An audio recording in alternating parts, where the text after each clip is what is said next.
Hey, what's up guys? So I hinted at it a while ago. I went and bought a generator. This is the EF 2000 IS inverter made by Yamaha. And it's kind of the same thing as the Honda version. I think the Honda has a larger market share.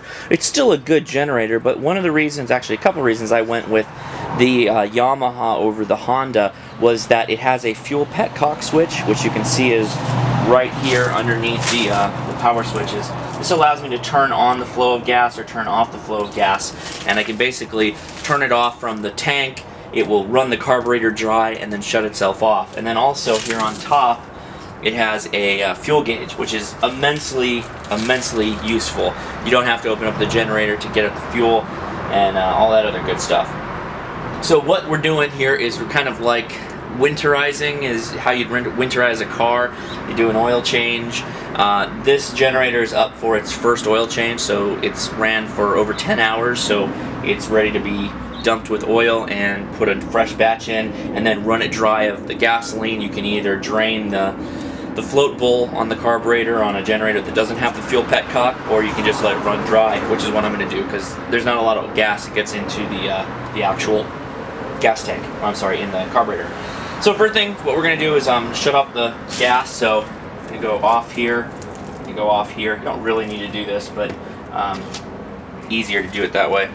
So pretty simple to change the oil on these units. You pull the side plate off. This is the back plate. Oil plug's right here. Just untwist it. And then just, there's a trough here for the oil to flow into whatever container you're collecting it with.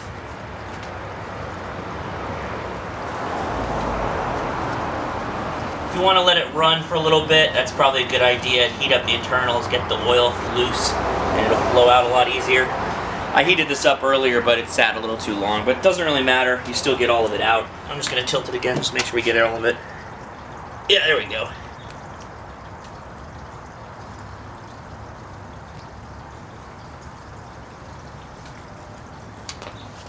If you were more industrious than I am, at least right now with this unit, you could build a little stand or something that you can hold this up on an angle, get all the oil out. I think that's it. So this is that hour gauge I mentioned. It's made by Hardline. There's lots of different brands for it. This is a digital version. They make a mechanical version. I think it's still powered. No, it's still battery powered, but no, it's not. I take that all back. But it has mechanical wheel numbers, which is, I think, kind of cool. But this Hardline system bolts in really easy. In fact, you don't even have to use the screws if you don't want to. This wire basically wraps around the plug wire, zip ties off, and then feeds this unit. And it'll tell you for how many hours the generator has ran. So I recommend you get one and you put it on the second you buy the generator. Before you even turn it over the first time, put that hour meter on it, because then you know exactly the life of the generator. With this particular generator, and a lot of others are like it, you basically just want to get the oil to the bottom of the threads inside the filler neck here. So take whatever oil it is you're using. In this case, I'm using Royal Purple. This is an expensive oil. You know, Mobil 1 is also pretty expensive. I think Royal Purple is even more expensive than Mobil 1. But, you know, buy over what you want. I personally think that the higher cost, the better the oil. But that's me. Make sure your funnel's clean. You don't want any detritus getting in there. And just start pouring in. The angle's kind of off on this, but that's okay. Oh yeah, don't tilt the unit to try and get more oil into it. That's certainly not what you want to do.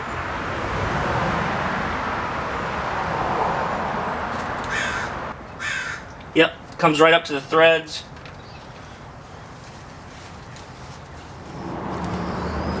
So I'm going to go with a bit different dipstick. This is a magnetic tipped dipstick. I bought this on Amazon.com. Big, heavy knurls on it.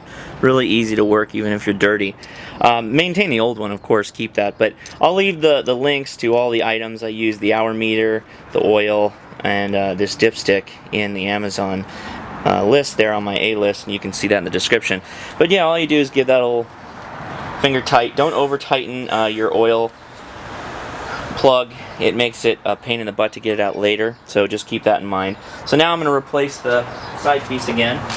Some people have talked about this online as being kind of semi-difficult, and let me back it up a little bit so you can see exactly what I'm doing. Okay, so for the Yamaha, there's 2 rubber grommets here, and there's 2 slots. And what happens is, this is the back plate. There's 2, well actually there's 3. There's 3 little holes. You line those up like that, and then just lift it up forward. And then once you kind of get it around the grommets, you're kind of going to have to give it a little tough love. Smack it and smack it in. Now here, there's another grommet. Just lift that up and around. Give it another smack. You're in place. You're good to go. Grab your drill or screwdriver or whatever you're using. Don't over tighten these screws either. Real low. Okay. So we got the oil in. Now we're going to test it out, obviously, to make sure it runs. Put some gas in here. You don't need a lot, particularly if you're going to be putting this up for some length of time. Make sure you turn the thing from off to on, so that the gas is flowing. 2 words of advice here. You got an option. Either drain the unit completely, which is what I'm going to do right now, or fill the tank up completely, leave this in the off position, and run it with the petcock in the off. So what it'll do is it'll drain the carburetor, but you'll still have a tank of gas in here. This is a good idea, or it's a practical idea. It's not the best idea, because eventually if you leave it for over a year, you're still going to have to do it. But it's a good idea if you need it immediately, ready to go, and all you're going to have to do is turn on the cap and turn on the petcock. The only disadvantage is that you got to use stable, which is not really a problem, particularly in states like California with the 10% ethanol mix on most of the gas. But it's something to think about. I personally use stable in most of my gas, but for my home equipment, you know, my lawnmower and the generator uses stable, but I don't generally leave fuel in the equipment if I don't have to. Lawnmower I do, but not the generator. So we're going to run this guy out. So turn on. I'm going to leave the idle to off. I want this to run at a high idle, so it'll get the carburetor emptied faster because we're done with it. So leave it on, and fuel should be filled up. Start it up.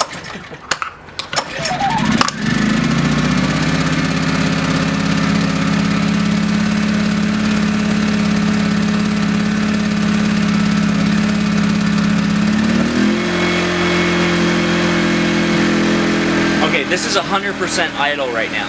This would be putting out 2,000 surge power or 1,600 watts for continuous standby power or whatever, if you had a full draw on the unit.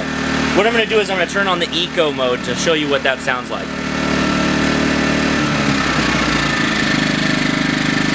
So this is eco mode, which basically it's using the inverter power of the unit. Most generators have a stator system, which is just a brush that spins around a coil of wire, and that creates power. It always needs to go at a certain RPM to generate that power. The Yamahas and the Hondas use what's called an inverter, which allows it to generate power at all RPMs, or efficiently generate power at different RPM loads, depending on what's plugged into it. So if you plug in a refrigerator, for example, this thing will idle all the way up to the high idle to get the refrigerator started, but then it'll calm down to this very low idle. And generally, this is probably the best you can do with a generator. This sounds really quiet. It's really easy to have it around. I had this on a roof. You couldn't even tell it was on the roof, running, you know, non-stop, running a freezer and some lights and some other things. It works great. It's a great unit. You've got 2 plugs here. Actually, just to walk through what you get, in case you guys don't know what you get with this unit. You got your 2 plugs here. This is a special plug that goes to a battery charge, and that cable comes with the unit. I don't think the Honda has that. And there's also this Twin-Tech cable, which you have to buy, and what it does is it takes 2 of these units and daisy chains them together, and you attach the DC ground. And it'll close to double the output. So instead of 3,200, you'll probably get like 3,000 watts, which is really, really good if you got a lot of like an air conditioner and a water heater and a freezer / refrigerator to run. That would be the way to go if you need to do that. But this unit is expensive, so I can't imagine everybody's going to go out and get 2, but just for 1, you know, you can easily do a lot of stuff. Mine's a little beat up because of well, some of the manhandling I needed to do to get it up on the roof of that place I was working it from. But it worked out great. It's a wonderful unit. I really, really like mine. And I'm going to go ahead and let it run and do its thing and run out of gas here. So I hope you enjoyed this. I hope this was helpful to you, and you know, if you have any questions, feel free to leave them in the comments. Thanks a lot, guys.